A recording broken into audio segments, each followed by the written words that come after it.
You ever get that feeling that you've been here before? I don't just mean a little bit of déjà vu.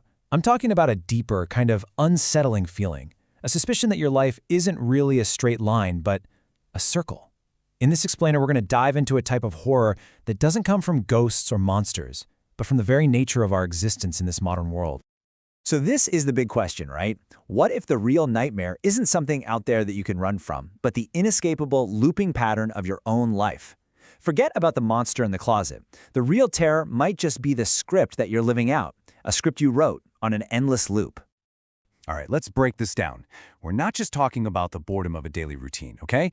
This is a much deeper dread. The feeling that your choices, your words, even your biggest regrets are just echoes of something that's already happened and is bound to happen all over again.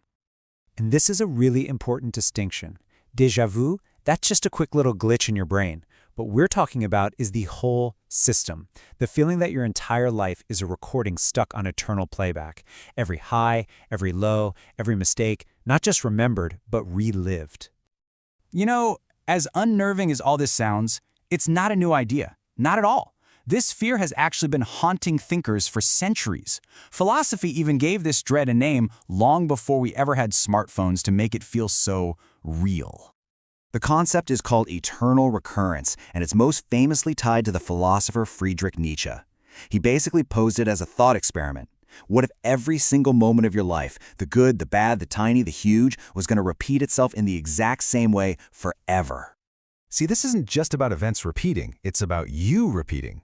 It really forces you to look at your own life and ask, would you be excited to live it all over again? Or would that be the ultimate punishment?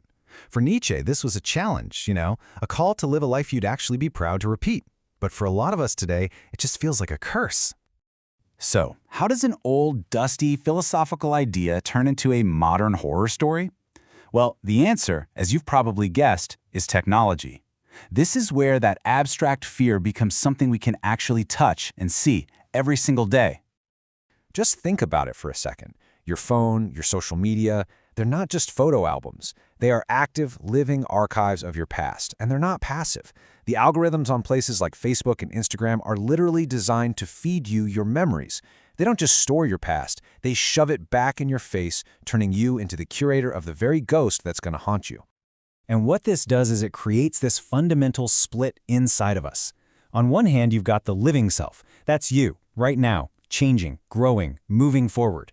But on the other hand, you have the archive self, this collection of old moments, frozen in time, basically a digital ghost that's always reminding you of who you used to be. And these two selves, they're in a constant and, frankly, often unwanted conversation. But you know what? This whole feeling of being haunted by a version of yourself, it's not just a digital age problem. Long before we had on this day notifications popping up, literary geniuses like Edgar Allan Poe were exploring this exact same kind of psychological prison. Poe was the absolute master of this. His characters weren't running from some monster in the shadows. They were trapped by the monsters inside their own heads. Think about it. A man tormented by the sound of a beating heart that only he can hear.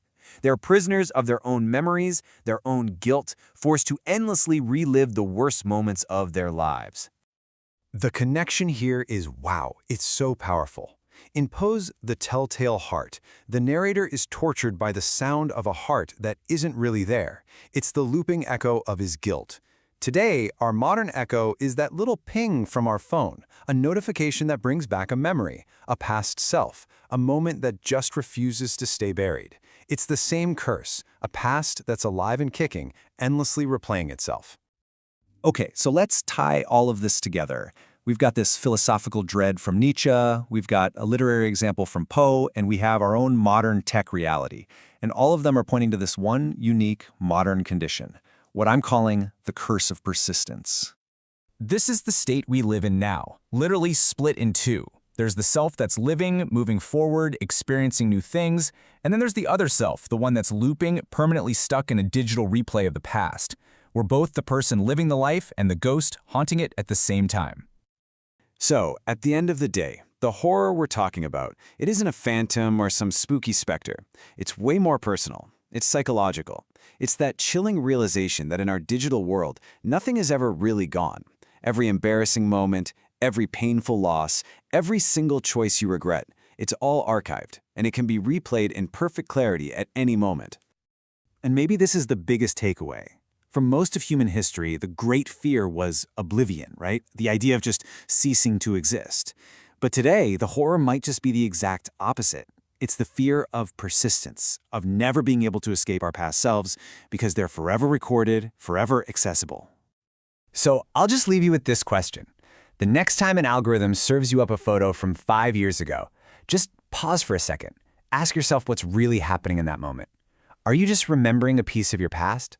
Or are you being pulled back into the loop, forced to relive it all over again?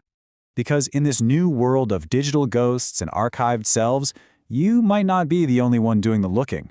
Your past isn't just a passive memory anymore. It's an active presence. And sometimes it really feels like it's looking right back at you.